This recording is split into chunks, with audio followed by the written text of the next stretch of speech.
First up tonight, there is a hard push to build mega casinos in Texas, and that could be detrimental to the state of Louisiana. Nearly 70% of casino visitors in West Louisiana come from Texas, generating hundreds of millions of dollars in state and local tax revenue. Our Capitol correspondent Alexis Maroney investigates. In the United States, gaming is a multi-billion-dollar industry. In Louisiana, the hub is Lake Charles. So what happens if our neighbors to the west open up their own casinos? Behind the flashing lights, card shuffling, and dice rolling, casinos are big business. Last year in the United States, $14.67 billion in tax revenue were generated by commercial gaming. And of course, that money's got to go somewhere.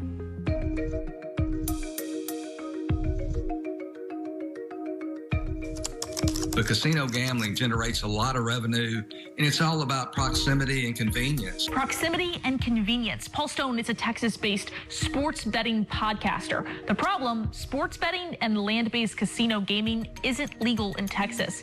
Stone spends his time in Shreveport. Look at Houston. It's just a 2-hour drive east to Lake Charles on I-10, a really easy drive. And then up the state, Dallas, just about 3 hours east to Shreveport, Bossier City. I'll take that back. Land-based casinos and sports betting aren't legal yet. For the past couple of years, the Texas legislature has tried to pass a series of constitutional amendments to expand gaming.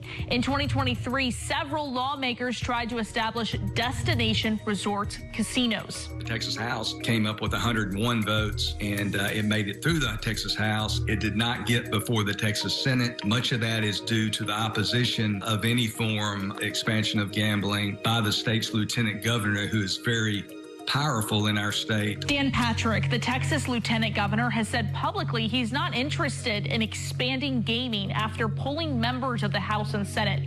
The issue is back at the Capitol this year. More than 500,000 Texans support bringing destination resorts to the Lone Star State. We're leaving a lot of money out there for other people, money that can be used for education and other programs. It needs to stay here to help teachers, to help public services. I feel like there's so many good things about this. I support the gaming expansion. Let them vote. Spend their money here. Lawmakers, let Texans vote on destination resorts.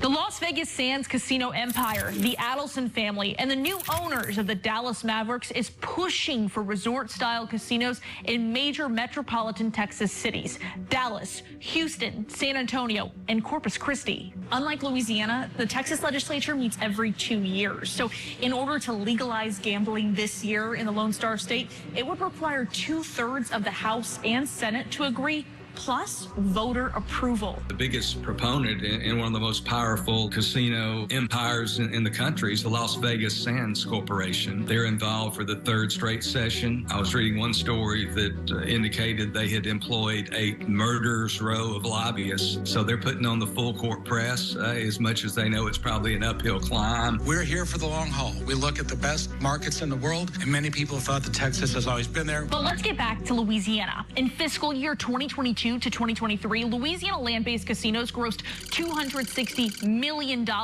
according to the Louisiana Gaming Control Board. That money goes back into the state general fund, and from there, it's up to lawmakers. But for the most part, it goes towards education, healthcare, transportation, infrastructure. Lake Charles area Senator Jeremy Stein says in his hometown, gaming has become the backbone of the city. The state general fund is broken up based on the needs of the state. For 2026, Governor Jeff Landry has proposed K through 12, getting about 34.6%, with healthcare getting about 26%. Public safety and corrections follows just behind that. It truly has helped us rebound after Hurricanes Laura and Delta in Southwest Louisiana. So those casino markets are vitally important. In the 1950s, the petrochemical industry put Lake Charles on the map. But when casinos started popping up in the 90s, former mayor of Lake Charles, Nick Hunter, says it was a game changer. Gaming really has meant a lot to this community. There are 3 resort-style casinos in Lake Charles. Golden Nugget, L'Auberge, Horseshoe Casino. Lake Charles casinos make more money than any other Louisiana city. You wouldn't think it, but we're 2 hours course, from Houston, we are the largest gaming market for the entire state of Louisiana. In 2023, visitors spent about $245 million in Lake Charles. Shreveport visitors spent about $95 million. And Baton Rouge also made about $95 million. It also employs thousands of people in our area in southwest Louisiana and thousands of people across the state of Louisiana. Many visitors are from Texas. From 2017 to 2023, nearly 70% of Lake Charles visitors were from out of state. In Shreveport, 64. Baton Rouge is about 15, according to the Louisiana Gaming Control Board. You can drive through on any given day, any given night, at any of the casinos in Lake Charles and look at the parking lot, and it's almost all Texas license plate. I would say 80% Texas license plates.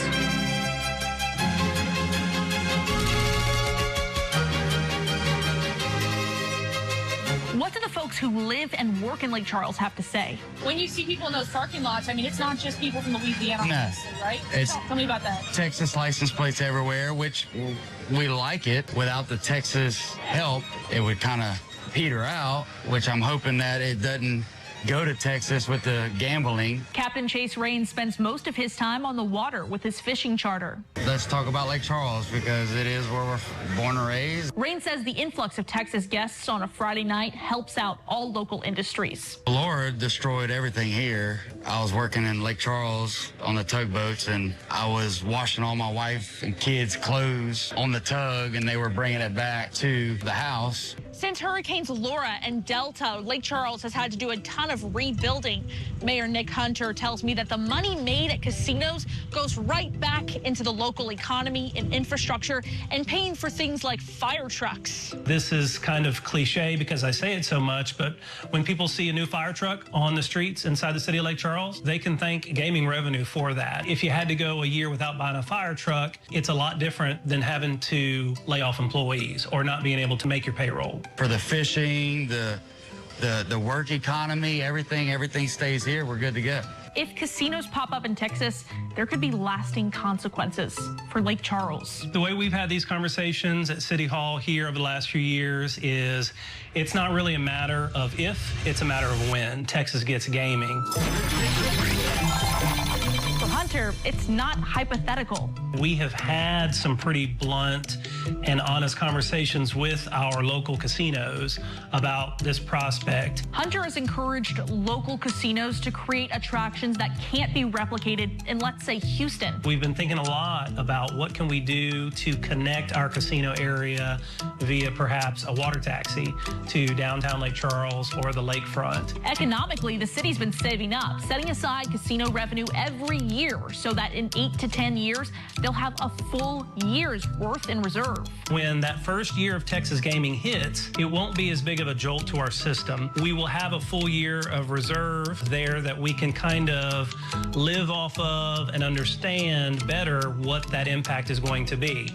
In Baton Rouge, the discussion stirs every 2 years when Texas goes back to session. And every 2 years, we invariably have a discussion around the table of, like, what do we do, worst case scenario, if this happens. Stein says it's time for the legislature and local officials to get around a table and figure out how to supplement lost revenue and jobs. Where are we going to find these funds that would, over time, drop were Texas to legalize it? This year, the Texas legislature is back with 2 proposals. One to legalize resort casinos and another for sports book gambling. H.R. 137 by Garen Ruling, proposing a constitution amendment to be submitted by the voters of Texas for approval, authorizing the legislature to strictly regulate and authorize casino gaming and sports wagering by general law and established. In February, the University of Houston conducted a study asking Texans if they support casino gaming. I'm against this. 73% of Texans said they support legalizing destination resort casinos. You have people who will be opposed to it, churches and other groups will be opposed to it based on the social consequences, the problem gambling and things like that. I would hope